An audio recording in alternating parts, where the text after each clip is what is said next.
Со вечерашнава презентација Кино на отворено заврши четвртото издание на настанот Текстилијада 2020, организирано од Сдруженијето на граѓани на текстилните, кожарските, чевларските работилници и Гласен текстилец. Констатацијата за ова издание на настанот што ја даваа организаторите се однесува на тоа дека споредно со изминатите три изданија, ова е најголемиот настан од ваков вид во регионот што се одржал во Република Северна Македонија.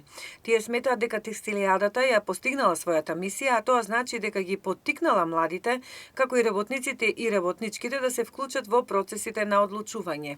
Преку настаните кои воглавно беа од социјален и уметнички карактер, на јавноста им била прикажана потребата од поддршка за подобрување на правата на работниците и работничките.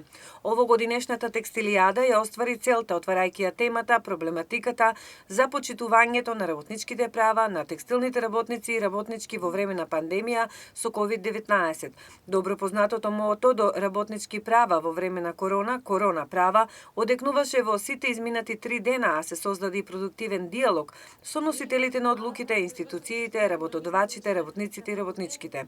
На овој настан голем интерес побуди и настапот во конкретни економски анализи на еден од поранешните министри за економија, доктор Никола Поповски.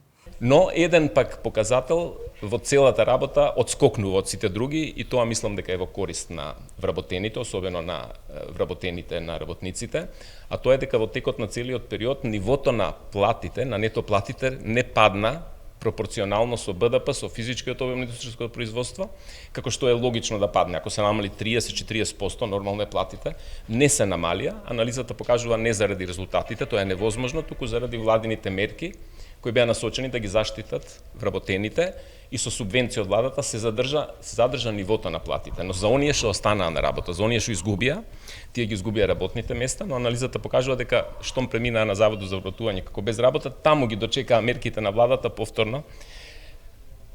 Како ќе продолжи, треба да видиме, затоа што сега ќе има зголемен удар на ковидот. Од друга страна, владата најави нови тромесечни мерки октомври, ноември, декември за четвртиот квартал. Тие, за жал, не се изгласани во собранието, од причини кои не можеме сега да ги елаборираме, но владата одвои буџетски средства.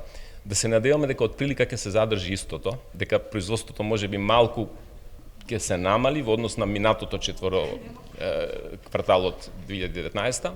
Од Гласен текстилец констатираа дека е возможно здружено и солидарно да се действува и да се изнајдат решенија од кои сите ќе излезат поориентирани и зајакнати од оваа здравствена, економска и социјална криза.